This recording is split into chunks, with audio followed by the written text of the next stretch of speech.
in our knowledge of the Word of God and Christ. धन्यवाद करता हूँ आपके सुंदर अपना अच्छी रीति से वेलकम स्वागत किया और साथ फिर से परमेश्वर की महिमा के लिए और इस समय में जो परमेश्वर ने मौका दिया है उसमें आनंदित हैं और परमेश्वर की वचनों में हम सब एक साथ बढ़ रहे हैं। For many, many months, we have been looking at the Upper Room Discourse, which is a wonderful explanation of the person and work of the Lord Jesus Christ as he prepares himself and his disciples for his death on the cross. और हम इस प्रकार से देख रहे थे कि हम कुछ हफ्ताओं से और हम ऊपरी कक्ष के विषय के बारे में हम पढ़ रहे थे जहाँ प्रभु यीशु मसीह ने अपने अपने आप को तैयार किया और अपने चेलों को 12 चेलों को तैयार किया। As we announced last week, we are going to begin a series of studies on the doctrine of salvation. और अभी हम इस सिद्धांतिक उद्धार के विषय में पढ़ने के लिए जा रहे हैं।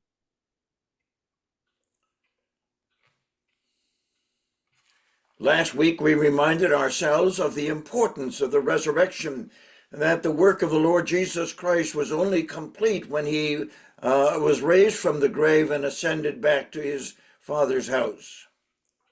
और हम कहते कि पिछले हफ्ता हम लोग प्रभु यीशु मसीह के बारे में पढ़ रहे थे जब वह तीसरे दिन जी उठे थे और प्रभु अपने अपने स्वर्ग होने के लिए स्वर्ग पहुंचे थे।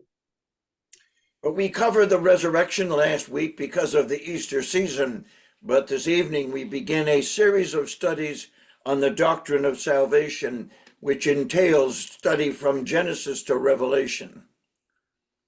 और हम जगह जगह पे पिछले हफ्ता ईस्टर था और इसी संबंधित हमने इस सिद्धांतिक उद्धार के बारे में हमने पढ़ाई चालू किया था अध्ययन चालू किया था और प्रभु के उत्थान का हमने सब्जेक्ट जो विषय है उसको स्टार्ट किया था जिसके बारे में हम उत्पत्ति से लेके प्रकाश बाग तक के हम देख सकते हैं।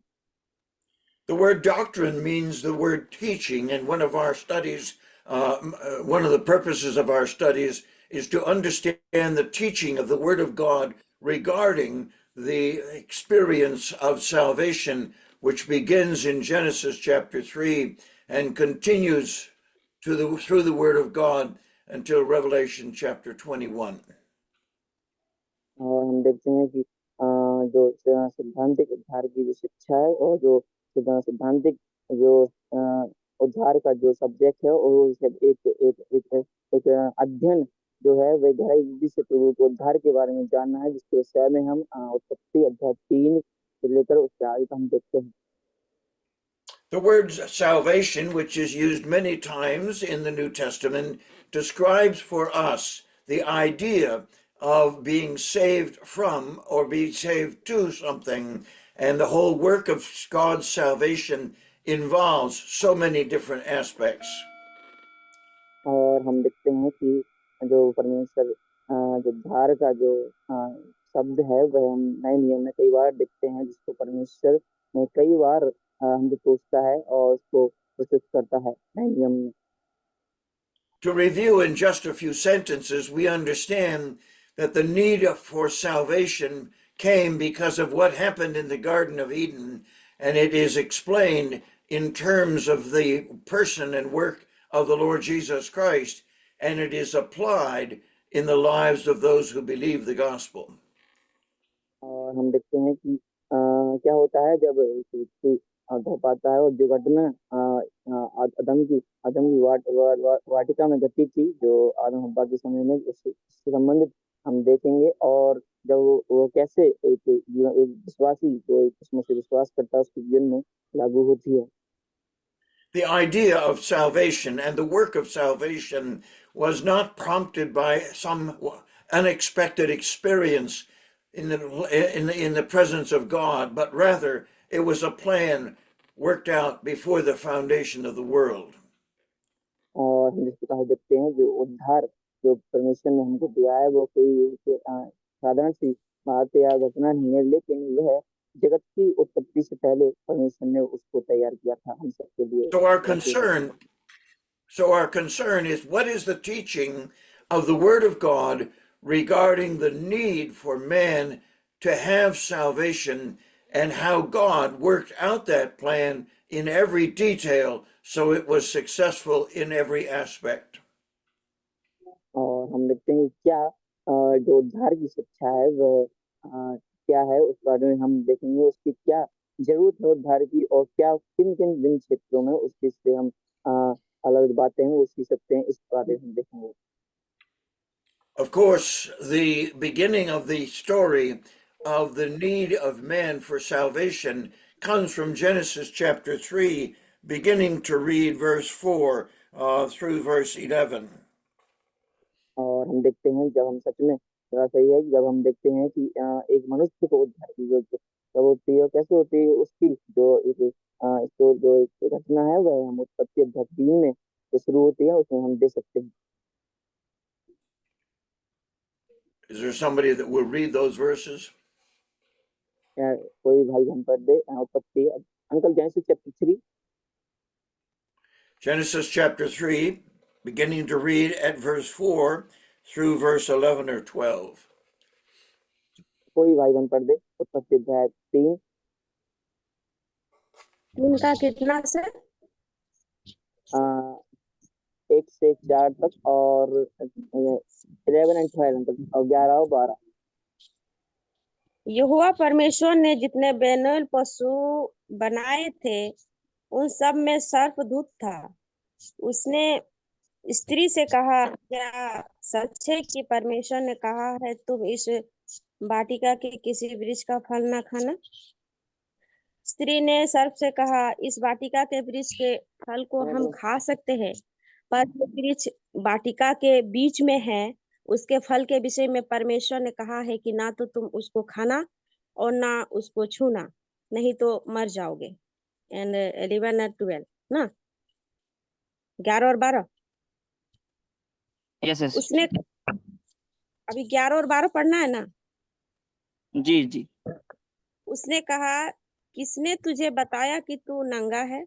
जिस वृक्ष का फल खाने को मैंने तुझे मना किया था, क्या तूने उसका फल खाया है?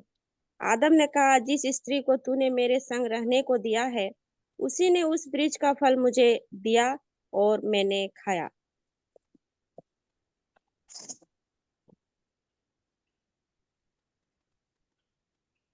हो गया। verse up to 12. All right.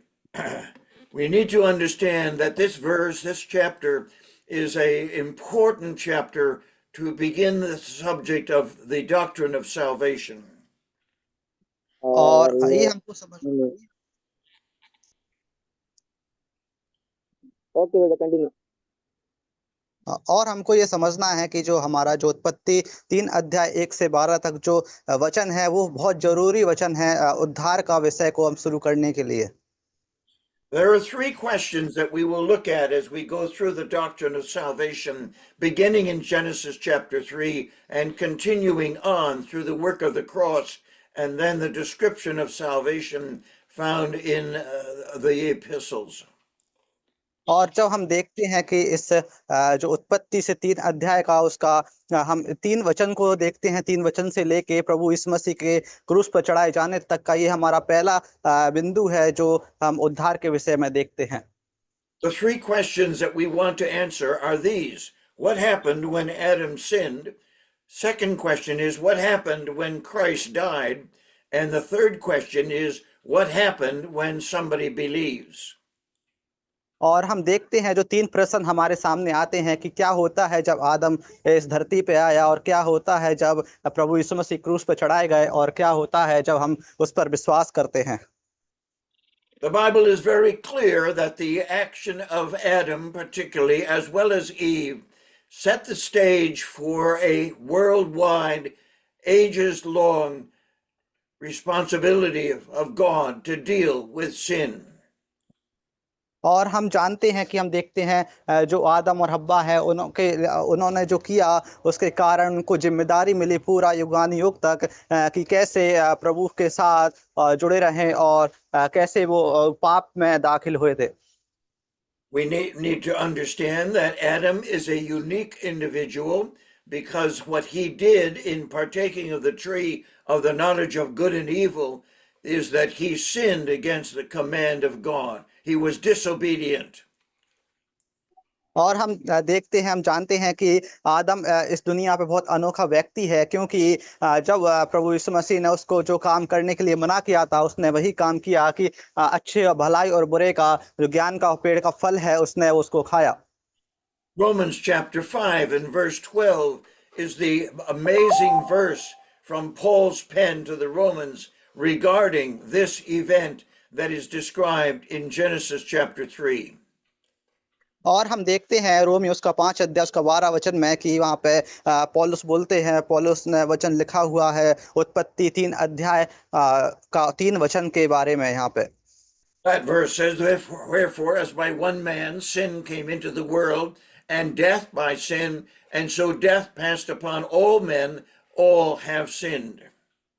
और क्योंकि यहाँ पे लिखा हुआ है, क्योंकि जैसा एक मनुष्य के द्वारा पाप जगत में आया और पाप के द्वारा मृत्यु आई, और इस स्थिति से मृत्यु सब मनुष्यों में फैल गई, इसलिए कि सब ने पाप किया। God had placed Adam and Eve in the Garden of Eden, and Adam became or was established as the federal head of the human race. और हम जानते हैं कि प्रभु यीशु मसीह ने आदम और हव्वा को जो अदन की वाटिका में है उसमें रखा, उसको बनाया, और उन्होंने एक नए जो इंसान मनुष्य की शुरुआत की। When we look at these three questions, we realize that each of them are the most important interjection of God's superintendence for the salvation of man through the work of Jesus Christ on the cross. और जब हम यहाँ पर देखते हैं 3 प्रश्न को, हम देखते हैं कि कैसे जो आदम ने उसका प्रभु का जो आज्ञा को नहीं माना, और कैसे उस आज्ञा को नहीं मानने के कारण वो जो उद्धार का विषय है वो प्रभु यीशु मसीह की मृत्यु पर शुरू हुआ। Adam was unique in the sense that when he sinned in disobedience, he became the first man to experience sin, and all of his descendants partook of that sin. और हम देखते हैं कि आदम एक पहला अनोखा ऐसा व्यक्ति है जिसने पाप का जो पहला अनुभव है वो किया, और उसके बाद उसके जो पीढ़ियां हैं उस अनुभव को करते आ रही हैं। And so the problem that faced mankind and faced God was the sin of disobedience and placing more faith in what Satan said than in what God the Father had said to the early couple. और हम देखते हैं कि आज के समय में हम जो परेशानियों को सामना करते हैं उद्धार के विषय में, विश्वास के विषय में, और जो परेशानियों को पाप के विषय में हम सामना करते हैं, वो हमारा जो आदम और हव्वा के द्वारा वो शुरू से चलता आ रहा है। And so we need to look back before that experience and that action of sin and realize how it was that God created Adam and Eve in the Garden of Eden. और हम देखते हैं, जब इस विषय को हम सोचते हैं और पीछे मुड़ के देखते हैं कैसे आदम और हव्वा को प्रभु यीशु मसीह ने जो परमेश्वर ने आदम की वाटिका में रखा, और उनके द्वारा जो पाप है वो आया। As we try to understand Adam and Eve in the Garden of Eden, we understand that they were created perfect from the hands of God, and that action is described in Genesis chapter 1 and chapter 2. और हम ये देखते हैं कि प्रभु यीशु मसीह ने, परमेश्वर ने आदम और हव्वा को एकदम बहुत अच्छी रीति से हर चीज़ में संपूर्ण जो बनाया था, अपने हाथों से बनाया था, उसको हम उत्पत्ति 1 अध्याय और 2 अध्याय में हम देखते हैं। And God declares very clearly that the creation of mankind was in 2 species, the male and the female, or Adam and Eve. और हम ये भी देखते हैं कि परमेश्वर ने आदम और हव्वा को बनाया, उसमें हमने 2 भाग को हम देखते हैं, एक आदमी और एक औरत के रूप में। The world has rejected these verses in the Bible, and they have tried to describe the other species of man that do not fit into the male and female designation. और हम देखते हैं कि दुनिया ने जो वचन है, बाइबल के वचन को अपनाया नहीं है, और उन्होंने अपने हिसाब से जो अलग है विषय है उसके ऊपर मानते हैं कि कैसे इंसानी आदम और इंसानी आदमी और औरत को आ रही। And that is man's establishing their rejection and their blasphemous rejection of what God did when he created Adam and Eve perfect in the Garden of Eden. और हम ये भी देखते हैं कि कैसे प्रभु इस परमेश्वर ने जो आदम और हव्वा को अदन की वाटिका में कितनी सारी अच्छी अच्छी चीज़ें दिया, ये भी लोग उसको नकारते हैं। The second characteristic of these two was that they were spiritually clothed. To the best of our understanding, their bodies were covered with a cloud, and they had no idea that the physical nature that God had created in them was different.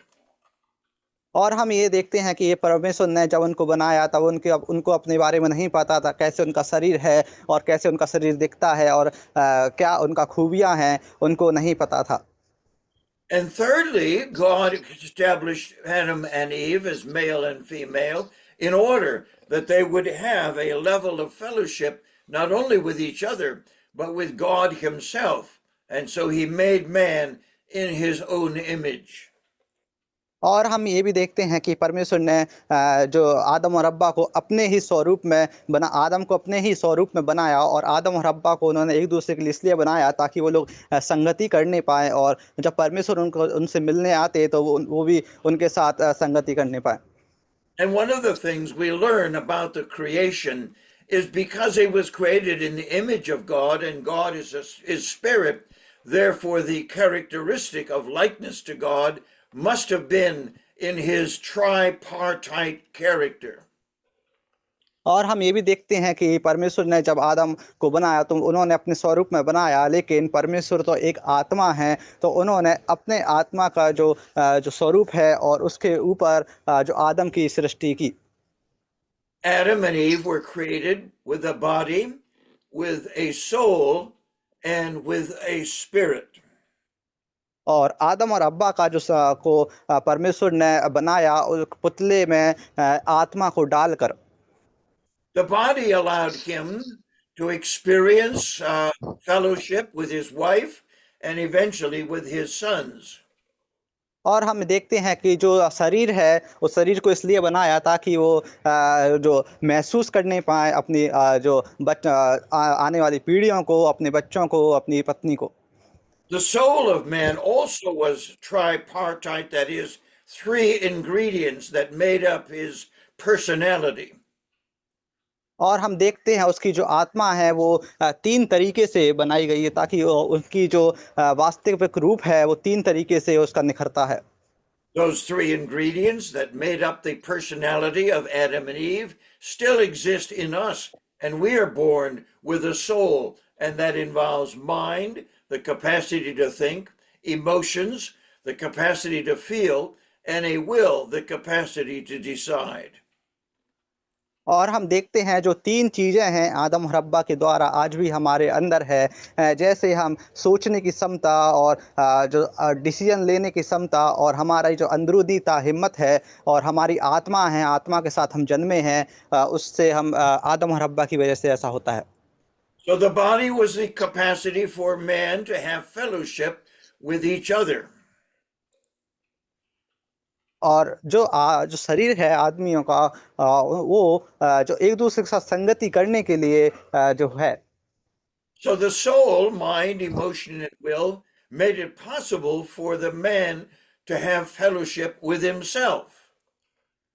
और हम देखते हैं जो आत्मा है वो आत्मा इसलिए है ताकि वो खुद के साथ ही संगति करने पाए। And man also was given a spirit, and that spirit gave him the capacity for interaction and fellowship with God.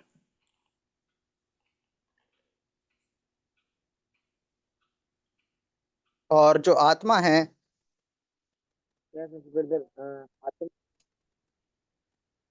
आवाज आ रहा है। जी जी आ रहा है। और जो आत्मा है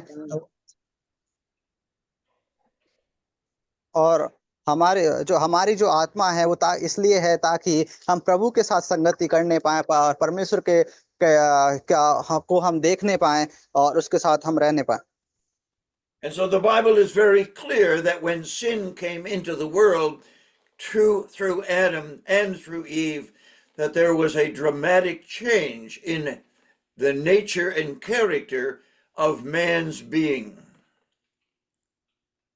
और हम जानते हैं कि जब बाइबल में साफ रीति से लिखा हुआ है, जब आदम और हव्वा के द्वारा पाप आया तो उसके बाद जो आदम और हव्वा का शरीर है, इंसानी शरीर है, वो पूरा थोड़ा सा उसमें बदलाव हुआ। And so the scripture is very clear that the dramatic change between where Adam was as a perfect person and where he was in relationship to sin was a dramatic, absolute change in every part of his being. और हम ये देखते हैं कि वचन हमको बताता है कि जब आदम ने पाप किया तो उसके बाद वो जो पहले एकदम संपूर्ण व्यक्ति था, उसके बाद उसका जो स्वभाव है वो अलग हो गया और हर चीज में उसका जो शरीर है, इंसानी शरीर, वो बदल गया। Romans chapter 5 and verse 12 tells us that sin, that is S-I-N, sin came into the world through Adam's disobedience. और हम देखते हैं कि रोमी उसका 5 अध्याय उसका 12 वचन स्पष्ट रीति से बताता है कि जो पाप है वो आया, वो आदम के द्वारा आया, उसके अनाज्ञाकारी वर्ताव के द्वारा आया। And so we understand a dramatic difference between Adam's condition before he sinned and what was afterward in his body, in his soul, and in his spirit. और हम देखते हैं कि जो आदम का जो स्थिति है वो कैसे बदलाव हुआ उसका आत्मा में और उसका शरीर में पाप The के बाद। Bible is very clear that man, because of his sin, in the case of Adam, received a conscience and received a sin nature. And both of those were passed on to all of Adam's children, with the exception of the Lord Jesus Christ. और हम देखते हैं कि जब आदम में जो पाप आया तो उस पाप के कारण उसका आने वाली पीढ़ियां हैं, उनके बच्चे, उनके बच्चों में भी वो गुण आए जो आदम के पाप करने के बाद आए थे। And so Adam became a sinner by the sin which he did in the presence of his wife and before God. और हम देखते हैं कि आदम ने जो पाप किया उसने वो पाप अपनी पत्नी हव्वा के सामने किया और परमेश्वर के सम्मुख में किया। So when the Bible uses the word sin, it refers primarily to the nature, to the presence of a capacity for sin in the being of man. और हम देखते हैं कि जो पाप है, जो पाप को हम बोलते हैं वो ऐसा है जैसे एक व्यक्ति और व्यक्ति के अंदरूनी स्वभाव कैसे बदलता है, उसका जो पाप करने के बाद स्वभाव कैसे बदल जाता है। Generally speaking, then, when the word sins is used, we're talking about the acts of sin that take place by each of us and took place in the garden when Adam disobeyed God and partook of the tree of the knowledge of good and evil. और हम देखते हैं जो पाप है, जो पाप जो ऐसे हुआ, हमारे जो मनुष्य के रूप से वो पाप होता है, और जो पाप की शुरुआत अदन की वाटिका में अच्छे भलाई और बुरे जो पेड़ है उसके द्वारा, उसके जो फल था उसको खा के हुआ। So in our understanding of what God did when he created Adam, we understand that he had a body, but he was a soul and spirit. और हम देखते हैं कि जब परमेश्वर ने जो इंसान को बनाया, मनुष्य को बनाया, आदम को, तो उसने एक पुतला बनाया और उसमें जो आत्मा है वो डाली और सांस डाली ताकि वो बन जाए। And so Adam, by virtue of his disobedience and his receiving the lie of Satan, he began to die physically. He died spiritually, and he was in danger of eternal death. और हम देखते हैं जब आदम ने पाप किया तो उसके बाद, उसके पाप करने के बाद वो व्यक्ति एक इंसानी रूप में, शारीरिक रूप से मर सकता है और आत्मिक रीति से ही मर सकता है और अंदरूनी भाग से ही मर सकता है। When we use the word death in regard to Adam, as in Romans chapter 5 and verse 12, we're talking about really the work of separation, that when man dies physically, his body is separated from his soul and spirit. और हम देखते हैं कि जब हम मृत्यु की बात करते हैं तो मृत्यु का अर्थ है कि दो चीज़ का अलग होना। जैसे हमारे शरीर से जो आत्मा है वो अलग हो जाती है, ऐसे ही जो हम रोमियो उसका 5 अध्याय उसका 12 वचन में देखते हैं कि आदम के द्वारा पाप आया और उसका मृत्यु से आदम की आत्मा है उसके शरीर से वो अलग हो जाएगी। So when we speak of physical death, we speak of the separation of the soul and the spirit from the body. And without the soul and the spirit, the body cannot function and it dies and begins to decay. और हम जानते हैं कि हम मृत्यु का अर्थ को हम देखते हैं कि दो चीज़ का अलग होना, और जब शरीर से आत्मा अलग हो जाती है तो शरीर कुछ भी कार्य नहीं कर पाता है बिना आत्मा के, और शरीर वो सड़ना शुरू हो जाता है।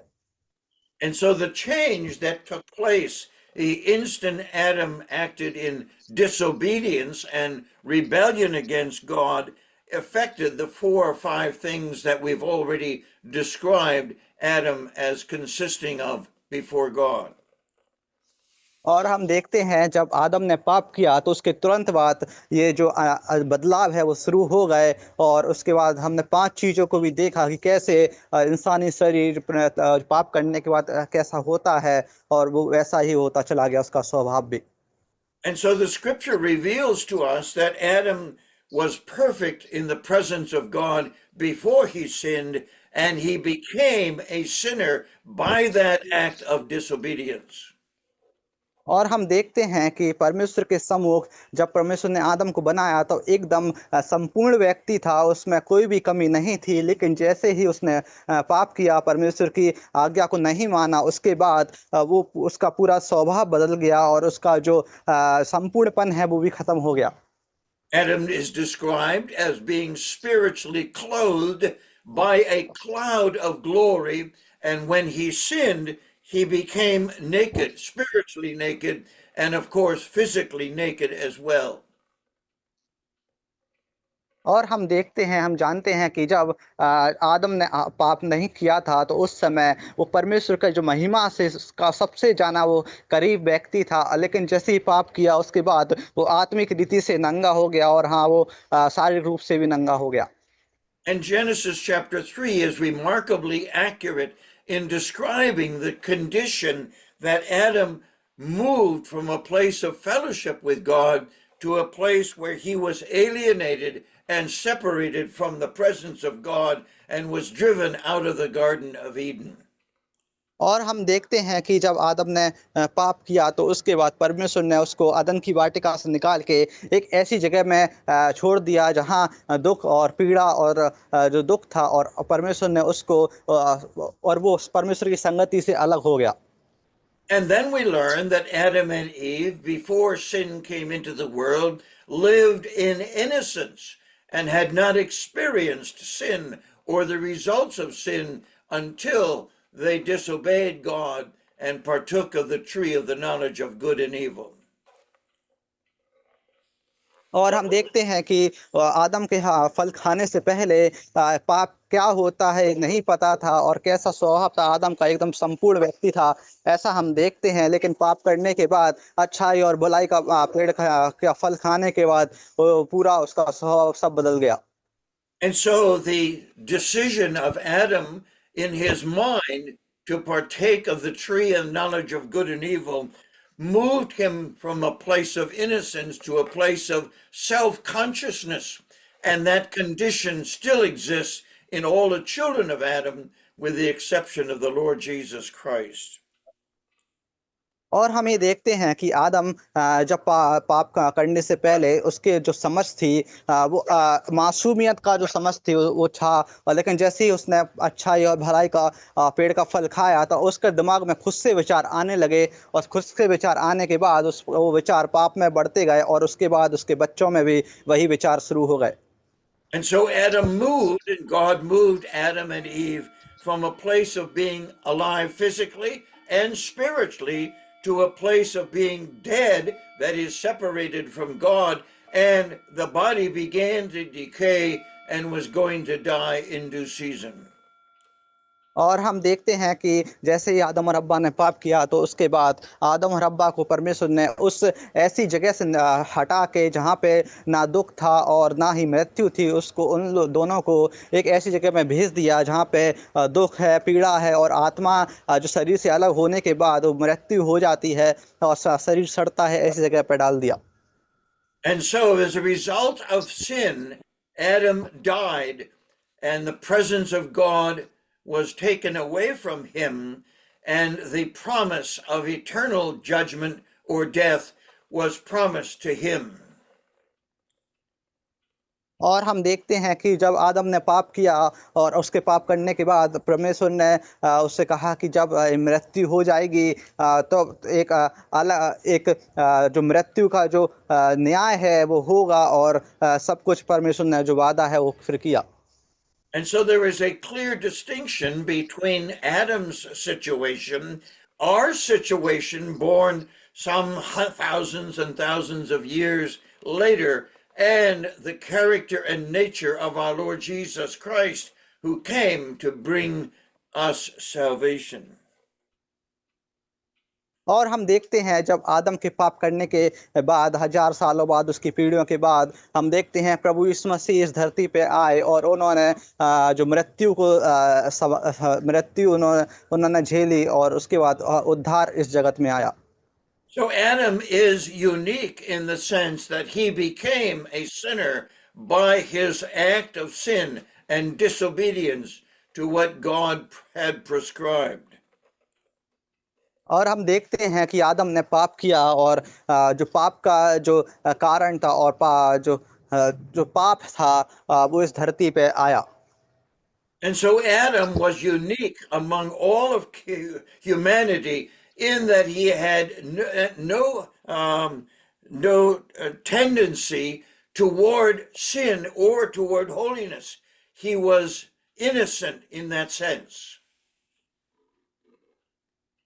और हम देखते हैं कि जब आदम को एक अनोखी बात अलग बनाती है, उसके पास ऐसी कोई क्षमता नहीं थी, जो उसके पास ऐसा कोई स्वभाव नहीं था, लेकिन जब उसने पाप किया तो उसका पूरा स्वभाव, उसका जो क्षमता थी, सब बदल गई। And so Adam is basically the only person on earth who had free will, where he could choose to obey God's command or choose to disobey God's command. And that is the connection that he had in his mind, emotion, and will in a situation of innocence. और हम देखते हैं कि आदम एक ऐसा व्यक्ति था, उसका जो वो पूरा तरीके से स्वतंत्र था कि वो परमेश्वर की आज्ञा को माने या वो परमेश्वर की आज्ञा को नहीं माने, लेकिन उसने जो उसकी जो सोच है, उसका विचार है, उसका दिमाग में आने लगे और फिर उसके बाद वो दिमाग, जो सोच विचार उसका कर्म में बदल गया।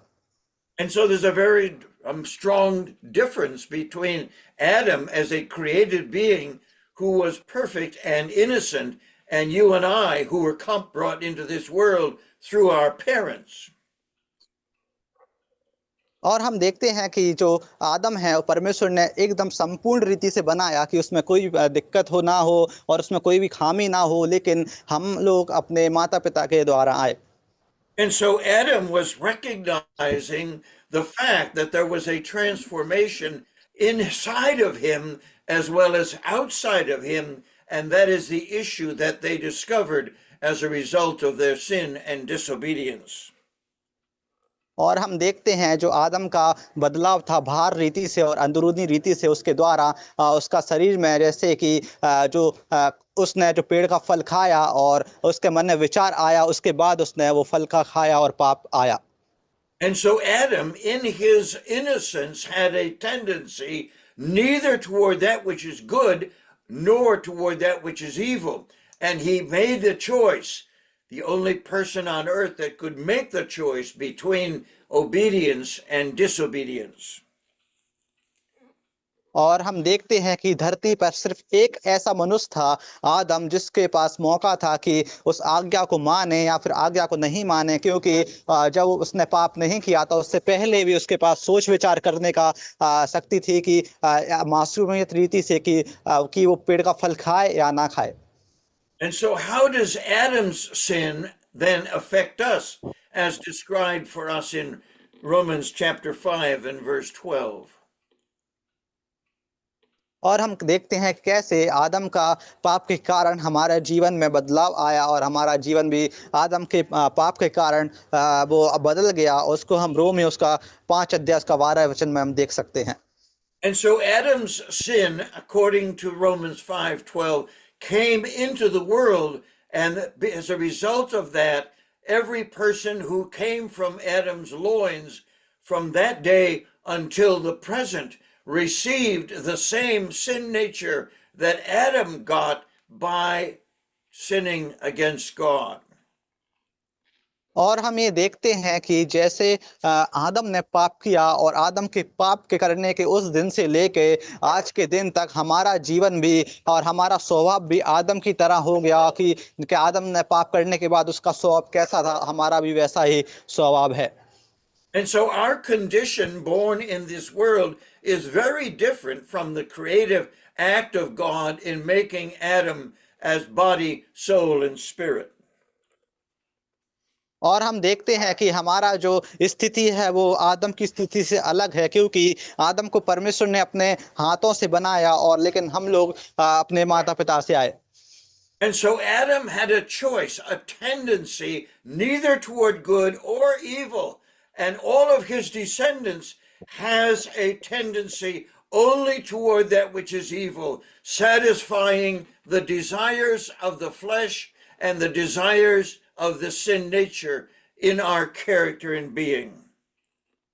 और हम देखते हैं कि आदम के पास एक मौका था कि वो अच्छा काम करे या बुरा काम करे, लेकिन हमारे पास वो मौका नहीं है कि अच्छा काम करने का। और जो लालसा है हमारे जीवन में वो होती है कपड़ों की, खाने की, ऐसी जो लालसा है वो स्वभाव है वो हमारा चलता है। And the Bible tells us very clearly that we were born in sin, in the sin nature, and shaped in iniquity or transgressions and disobedience. और हम जानते हैं, देखते हैं रोमियो की पुस्तक में हम अच्छी रीति से पढ़ते हैं कि मनुष्य के द्वारा पाप जगत में आया और मृत्यु आई। और हम देखते हैं कि वो मृत्यु परमेश्वर की अनाज्ञाता कार्य का करते हुए इस जगत में आया। And so the issue of man's condition born into this world is very different from the creative condition of Adam and Eve in the Garden of Eden. और हम देखते हैं जो अभी का जो बदलाव है, उस समय का बदलाव काफ़ी अलग-अलग था, क्योंकि उस समय आदम और हव्वा को परमेश्वर ने अपने हाथों से बनाया। और अभी जो है अभी हमारे पास जो उससे अलग करता है कि हम तो अपने माता-पिता के द्वारा आए। And so as God says we were born in sin and shaped in iniquity, God establishes the unchangeable fact that we as individuals born of our parents have a tendency only toward that which is sinful and wicked and disobedience. और हम जानते हैं, देखते हैं कि परमेश्वर ने आदम और हव्वा को अपने हाथों से बनाया तो उनके पास अच्छा और गलत काम करने का मौका था। लेकिन जो परमेश्वर और हम लोग जो व्यक्तिगत रूप से अपने अपने माता पिता से आए हैं, तो हमारे पास केवल एक क्षमता है कि हम बुरा काम करने का और उसमें हम अनाज्ञाता कार्य का और आज्ञा को ना मानने का एक अवसर।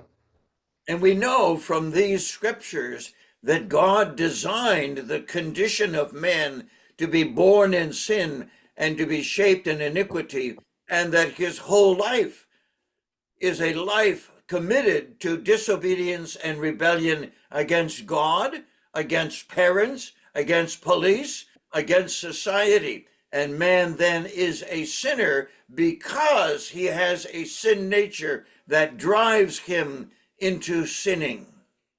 और हम देखते हैं कि हमारा जो ऐसा स्वभाव है कि एक केवल पाप करने का हमारे पास आखिरी जो मौका है, क्योंकि जो हम परमेश्वर के सामने उसका विरोध करते हैं और हम लोग जो पाप करते हैं, पाप के कारण हमारा स्वभाव ऐसा हो गया है कि हम अच्छाई की तरफ जा ही नहीं पाते हैं। और हम अपने माता पिता से हम झगड़ा करते हैं, उनके खिलाफ बोलते हैं, आज्ञा को नहीं मानते या पुलिस से नहीं मानते, और जो अधिकार हैं, कानून हैं, उनसे हम जो लड़ते रहते हैं। And so Adam was unique in the sense that he was innocent and he chose that which was sinful. We, on the other hand, when we are born with a sin nature that rules our mind, that controls our emotions, and that makes us decide to do that which is evil. और हम देखते हैं कि जब आदम और हव्वा के पास एक मौका था अच्छाई काम करने का या गलत काम करने का, आज्ञा को मानने का या नहीं मानने का, लेकिन हम जो पाप के साथ ही हमारा जन्म हुआ है, तो हमारे पास हम जो सोचते हैं वो पाप ही है, और उसके द्वारा हमको आदम से अलग बनाता है कि हमको क्या काम करे तो वो पाप में ही होता है। The other person that we need to examine very carefully in this situation is, where does Christ fit into the character of Adam and the character of those of us born into this world? और हम देखते हैं कि एक व्यक्ति है, वो यहाँ धरती पे वो कंपेयर करता है, वो एक दूसरे के साथ देखता है कि कौन व्यक्ति का जो आदम का जो स्वभाव था वो कैसा है, और अभी का जन्मा हुआ व्यक्ति का स्वभाव है, उन दोनों के बीच में वो भेदभाव करने की कोशिश करता है, देखता है कि इसमें क्या अलग है क्या नहीं। And so the Bible is very clear that Adam was the head of the physical race of humanity. And then the Lord Jesus came into this world as the Son of God, born of a virgin, and he was born without a sin nature and without any tendency toward sin or sinning. और हम देखते हैं कि आदम को हम Bible में लिखा हुआ है, और बाइबल के हिसाब से जो आदम है उसके द्वारा पूरा जो इंसान मनुष्य लोग हैं वो इस धरती पे आए, और हम देखते हैं प्रभु यीशु मसीह भी उस मनुष्य से आए, लेकिन बिना पाप के, और वो पाप से जो हट के प्रभु यीशु मसीह पवित्र आत्मा की ओर से इस धरती पर आए। And we have to establish the inflexible principle that the Lord Jesus Christ had no sin nature like we have. He could not sin, and he did not sin. He did not have the choice. He had a tendency only toward that which was right and just and true and good. और हम देखते हैं कि प्रभु यीशु मसीह इस धरती पर बिना पाप के स्वभाव के साथ उन्होंने जन्म लिया, और उनके पास अवसर था और उनके पास अवसर है कि वो सिर्फ अच्छा ही काम करे और आज्ञा का ही माने, क्योंकि उनका जो स्वभाव है वो पाप से एकदम हटके था। And the Bible is very clear that Adam and the Lord Jesus Christ were the federal head of two different races of people: a human race where Adam is the head, a spiritual race of people born again and saved through the work of the Lord Jesus Christ. और हम देखते हैं कि वहाँ पे दो लोग हैं, उनके द्वारा अलग अलग स्वभाव को हम देखते हैं, जैसे कि आदम के द्वारा कि उसके द्वारा पाप आया और पाप उसके द्वारा फैलता गया, लेकिन हम देखते हैं प्रभु यीशु मसीह दुनिया में आए और उनके द्वारा उद्धार आया, और उद्धार होने के बाद जो अनंत जीवन है मृत्यु के बाद, उसको हम प्रभु यीशु मसीह के द्वारा हम देखते हैं।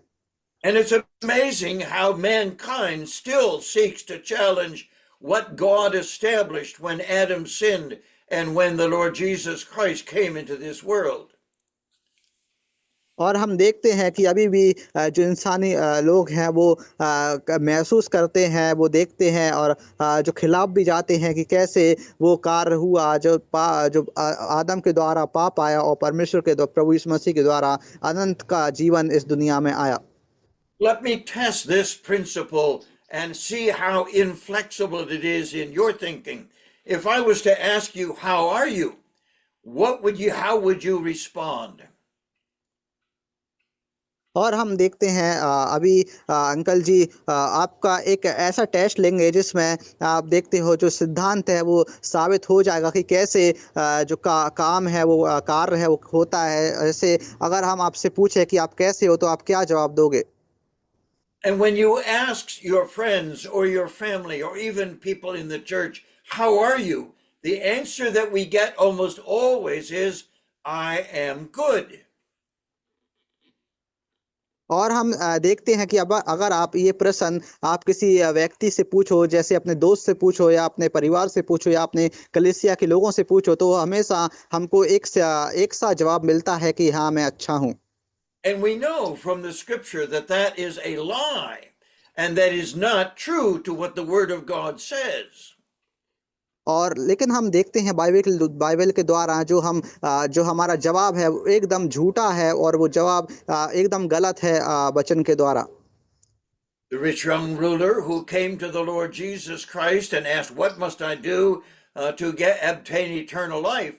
The Lord Jesus Christ answered this question for us very clearly. और जब हम देखते हैं कि जब एक व्यक्ति परमेश्वर के पास आया, प्रभु यीशु मसीह के पास आया और वो उसने प्रभु यीशु मसीह से पूछा कि क्या मुझे अनंत जीवन कैसे मिल सकता है, तो वहाँ पे जो जवाब है आप सभी को हम देखते हैं बाइबल में लिखा हुआ है कि कैसे प्रभु यीशु मसीह ने उसको जवाब क्या दिया। The rich young ruler said, good master, what must I do to inherit eternal life? और हाँ, हम देखते हैं कि जो वहाँ पे वो उसने बोला कि क्या मैं जो इस धरती पर जो कार्य करता हूँ उसके द्वारा क्या मुझे अनंत जीवन मिल सकता है? The Lord Jesus responds by saying, why do you call me good? There is none good but God. और प्रभु यीशु मसीह उसको जवाब देते हैं कि तुम मुझे अच्छा क्यों बोल रहे हो? यहाँ पे पिता के सिवा कोई भी अच्छा नहीं है। So when I ask, how are you? I'm not asking about the sinfulness or disobedience or wickedness of your behavior. और हम यहाँ पे देखते हैं कि अगर आप किसी से पूछते हो कि हाँ हाँ मैं अच्छा हूँ, आप बोलते हो, तो वहाँ पे आप उसका स्वभाव नहीं देखते हो और जो उसका जो स्वभाव है वो कैसा है वो उसका पता चलता है। I'm asking, how is your health? How is your mental health, your physical health, your emotional health? And so I ask, how are you? और जब आप किसी से पूछते हो कि आप कैसे हो, तो इसका मतलब ये है कि आप उसका जो सेहत के बारे में पूछ रहे हो, आप उसका शारीरिक जो समस्या है उसके बारे में पूछ रहे हो, आप उसका मानसिक स्थिति के बारे में पूछ रहे हो, ऐसा होता है। And so it's right to answer the question by saying, I am well. I'm well mentally, I'm well physically, I'm well emotionally. But I cannot respond by saying, I am good, because that is a term that only refers to God in his nature and character. और जब हम किसी व्यक्ति से बोलते हैं कि मैं अच्छा हूँ, तो वहाँ पे वो अच्छा का शब्द है वो प्रभु परमेश्वर का रेफरेंस करता है कि उनके बोलता है कि क्योंकि परमेश्वर ही एक अच्छे के रूप में लिखा हुआ है और लिखा जाता है। तो अगर आप किसी से पूछो कि मैं कैसा हूँ, तो कि मेरा स्वास्थ्य अच्छा है, मेरा मानसिक स्थिति अच्छा है और मेरी बीमारी है वो ठीक हो गई है, ऐसा रिस्पॉन्स होता है सामने वाले का। And so when a child responds that way, I ask them, are they good? Is their behavior good? And I say, shall I ask your mother if you are good? और अगर आप कैसे हो जो सवाल है आप किसी बच्चे से पूछते हो, तो बच्चा बोलता है मैं ठीक हूँ, लेकिन आप वही सवाल उसकी माता पिता से पूछो कि ये बच्चा कैसा है, तो क्या हमको अलग जवाब मिलता है। And so the answer should be, if we're a believer in Jesus Christ, by the goodness of God, I am well. And that explains that my mind, my emotion, and my will, as well as my body, are doing very well. और जब हम उत्तर देते हैं कि मैं परमेश्वर की इच्छा से अच्छी हूँ और उनके आशीष से अच्छी हूँ, तो हम देखते हैं कि उसका जो स्वभाव है वो एकदम अलग दिखता है और उसका जो बोलने का तरीका है वो भी हमको एकदम अलग नजर आता है। There are a number of questions that come to our mind when we ask this question, what happened when Adam sinned? और जब हमारे दिमाग में हमारे जो एक प्रश्न आता है कि जब आदम ने पाप किया तो उस वक्त वो कैसा था। We know that from the Genesis chapter 5 that Adam lived for 930 years before he died as a result of his sin. और हम देखते हैं कि उत्पत्ति उसका 10 अध्याय में कि जब आदम मरा मृत्यु हुई तो उसकी उम्र 930 वर्ष की थी पाप करने के बाद। And so when God says to Adam and Eve, in the day that you eat thereof, you will surely die, he referred to the physical death and the spiritual death that Adam was going to experience because of his disobedience. और हम देखते हैं जब प्रभु यीशु मसीह ने उनको वो पेड़ की फल खाने की जो आज्ञा का दी थी कि अगर तुम इसको खाओगे तो मर जाओगे, लेकिन वहाँ पे वो मरने का अर्थ था कि तुम्हारा शारीरिक जीवन नष्ट हो जाएगा और तुम्हारा आत्मिक जीवन भी नष्ट हो जाएगा और तुम पाप में गिर जाओगे। The Bible does not record for us how long Adam lived before he sinned or even how long he lived after that. And we're not told exactly the day in which he partook of the tree in disobedience to God. और हम यहाँ पे देखते हैं Bible में ये नहीं लिखा गया है कि जो आदम और अब्बा ने पाप करने से पहले कितने वर्ष इस अदन की वाटिका में रहे और कैसे और किस दिन उन्होंने ये पाप किया, तो ये हम बाइबल में नहीं लिखा हुआ देखते हैं। This brings us to a practical answer to the question, was there a probationary period in the life of Adam and Eve that they lived in harmony with God and in joy and peace with the one who created him? और हम देखते हैं जब आदम और हव्वा ने पाप नहीं किया था तो उससे पहले उस समय वो परमेश्वर के सम्मुख रहते थे और परमेश्वर का स्तुति प्रशंसा करते रहते थे, लेकिन वो काफी समय तक वो उन्होंने जो रहा उसका कोई हिसाब नहीं है। So we do believe that there was a probationary period during the early part of after Adam's creation, in which he lived in innocence and in fellowship with God and with his spouse. और हम देखते हैं जब आदम और हव्वा के पाप करने से पहले तो वो एक ऐसे समय में ऐसे वक्त में थे जहाँ पे मासूमियत थी और हमेशा परमेश्वर के सम्मुख संगति के साथ वो लोग रहते थे। We have no indication from the Word of God how long Adam existed in innocence and perfection before he partook of the tree in disobedience to God as his father. और हम देखते हैं कि हमारे पास कोई भी ऐसा सबूत नहीं है जिससे हम पता लगा सके, और बाइबल में भी नहीं लिखा हुआ है कि कितने समय तक आदम जो फल खाने से पहले आदम की वाटिका में रहा और कितने समय तक वो परमेश्वर के सम्मुख रहा और परमेश्वर की जो संगति के साथ वो रहता रहा। But I feel clear in my own thinking that if you would have lasted longer in the Garden of Eden before partaking of the tree, you would be Adam instead of Adam being Adam. और आप कभी सोचते हैं अपने मन में कि अगर आप फल खाने से पहले अगर आप आदम होते तो आप फल खाने से पहले आप क्या करते और कहाँ पे रहते, और आदम की वाटिका में रहते तो आप परमेश्वर के सम्मुख संगति में रहते और हमेशा उसके साथ बने रहते।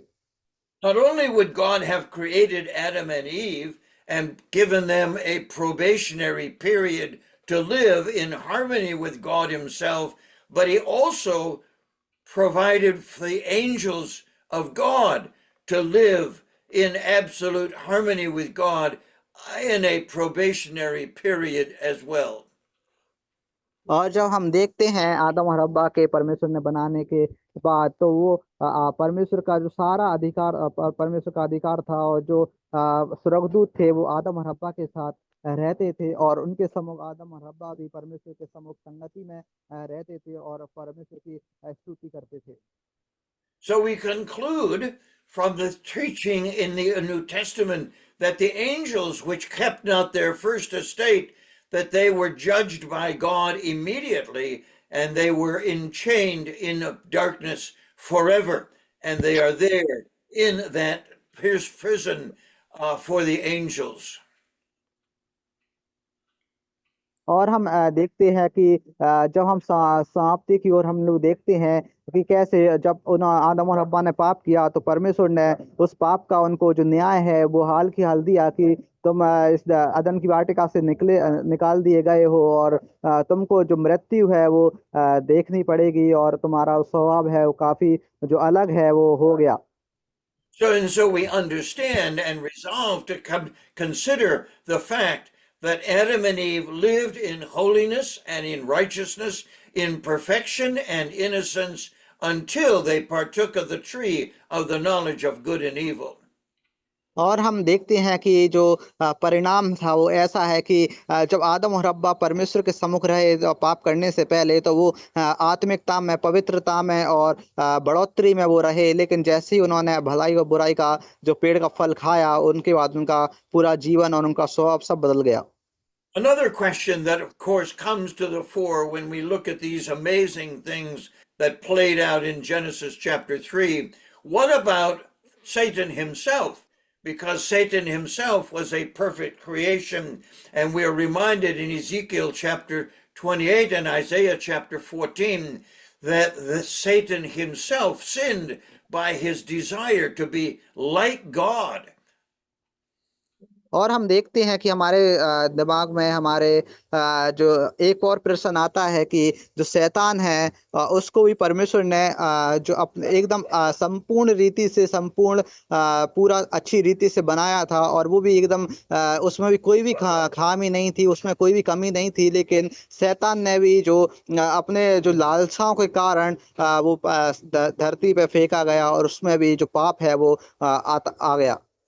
And Satan, known as a covering cherub and as Lucifer, the son of the morning, he disobeyed God in some area of his probation, and he was cast out of heaven, and he became the serpent, or he used the serpent as a means of tempting Eve in the Garden of Eden. और हम देखते हैं जब परमेश्वर ने जो शैतान जो लूसीफर है जो सुबह का तारा उसको बोला जाता है उसको परमेश्वर ने बनाया, तो उसको परमेश्वर ने काफ़ी अच्छी रीति से बनाया, उसको समझदार रीति से बनाया, लेकिन जैसे ही उसके मन में लालसा आई तो उसका जो पाप है वो साबित हुआ और जैसे ही परमेश्वर ने उसको नीचे धरती पर भेजा तो वो सांप के रूप में हव्वा के पास आया और उसको भड़काया। So both Adam and Eve and the serpent and the fallen angels were amazing in their responsibility to live in holiness, in righteousness, and in purity. And their fall from that position to a place of disobedience, rebellious sinners, they took with them, in Satan's case, a large section of the angels, which became fallen angels. और हम देखते हैं कि जब आदम और हव्वा और शैतान उसके जो पीछे के जो सेना थी तो उसमें देखते हैं कि वो जब पवित्रता में थे, जो बढ़ोतरी पे थे और जब उन्होंने वो एकदम शुद्ध थे, तब वो परमेश्वर के सम्मुख काफ़ी अच्छी रीति से संगति के साथ वो लोग जो परमेश्वर की स्तुति महिमा करते हुए रहते थे। लेकिन जैसे ही उनके जीवन में उनके जो मन में जो लालसा आई तो पाप आया, उसके बाद जो शैतान है उसको भी एक ऐसी जगह पे भेज दिया गया जहाँ पे दुख और पीड़ा हो और वहाँ पे परेशानियां हो, और ऐसे ही वो गिराए हुए स्वर्गदूत भी वहाँ पे आए, शैतान के साथ उसको भी नीचे गिरा दिया गया। And so there are two groups of angels today. There are angels that continue in holiness and in righteousness and obedience to God. And there are the disobedient angels who are locked in a prison for eternity because of their rebellion against God. और हम देखते हैं कि आज के समय में हमारे पास दो ऐसे संगठन हैं जहाँ पे एक स्वर्गदूत है, ऐसा संगठन है जो परमेश्वर के सम्मुख जो स्वर्गदूत रहते हैं वो प्रशंसा के साथ रहते हैं, आत्मिकता के साथ रहते हैं, पवित्रता के साथ, और जो पूरा जो अधिकार है स्वर्ग का उसके परमेश्वर की स्तुति आराधना करते हुए रहते हैं। लेकिन दूसरी तरफ हमारे पास जो वो स्वर्गदूत हैं वो शैतान की जो लोग हैं, शैतान की जो सात के जो जो दूत थे वो परमेश्वर ने जब नीचे भेजे गए तो उनको एक कैदी के रूप में पीड़ाओं में और तकलीफ में ढकेल दिया है। In similar way, then Adam, when he sinned, took with him all of his progeny. All who would be born of him would have the same sin nature that he received when he disobeyed God, with the exception of the Lord Jesus Christ, who was born holy and without sin and without a sin nature.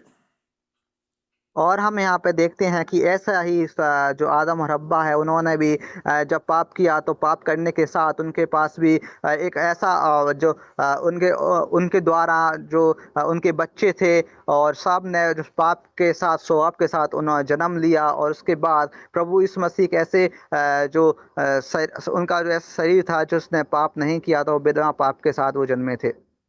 And so our time is gone, but we need to understand the significance of Adam's disobedience and how God used that to bring sin into the world in order to manifest some aspects of his nature and his character by saving mankind in a spiritual way. और हम देखते हैं कि जब आदम और हव्वा ने पाप किया तो उसके बाद जब प्रभु यीशु मसीह इस धरती पे आए और उन्होंने जो उद्धार है उस धरती पे लाए और जो शरीर है जो उद्धार है वो इस धरती पे आया और जो आत्मिक आत्मा है और आत्मिकता है वो पूरा प्रभु यीशु मसीह के साथ इस धरती पे आके वो बदल गया। I hope that you're taking notes and that you'll write down these 3 questions that are so important to understand the doctrine of salvation. What happened when Adam sinned? What happened when Christ died? What happens when I believe? और मुझे आशा है कि आप ये 3 जो प्रश्न है उसको आप लिख रहे होगे नोट में कि क्या होता है जब आदम ने पाप किया, व क्या होता है जब जो प्रभु यीशु मसीह इस धरती पे मरा, और क्या होता है जब आपने विश्वास किया। A brief prayer. और आइए हम प्रार्थना करेंगे। Father, we thank you again for this marvelous plan of salvation that you initiated after Adam's brought us all into sin and disobedience. और परमेश्वर आपका धन्यवाद हो कि आपने हमको इस धरती पर रखा और आपने और अब आदम ने जब पाप किया तो उसके द्वारा जो पीढ़ियां हैं वो पाप में आती रहीं। We thank you for sending the Lord Jesus Christ into the world in order that he might accomplish the great work of salvation and made it available to all of us who believe. और परमेश्वर आपका धन्यवाद हो कि आपने अपने प्रिय पुत्र को इस धरती पर भेजा ताकि उसकी मृत्यु के कारण जो हमारे जो जीवन में जो उद्धार को आया और उद्धार के बाद हमारा स्वभाव है वो बदला। And so we say thank you for this so great salvation given through Jesus Christ our Lord. Amen. और इस सुंदर उद्धार के लिए भी परमेश्वर आपका धन्यवाद कि प्रभु यीशु मसीह ने हमको इस जीवन में दिया। आमीन। Thank you very much.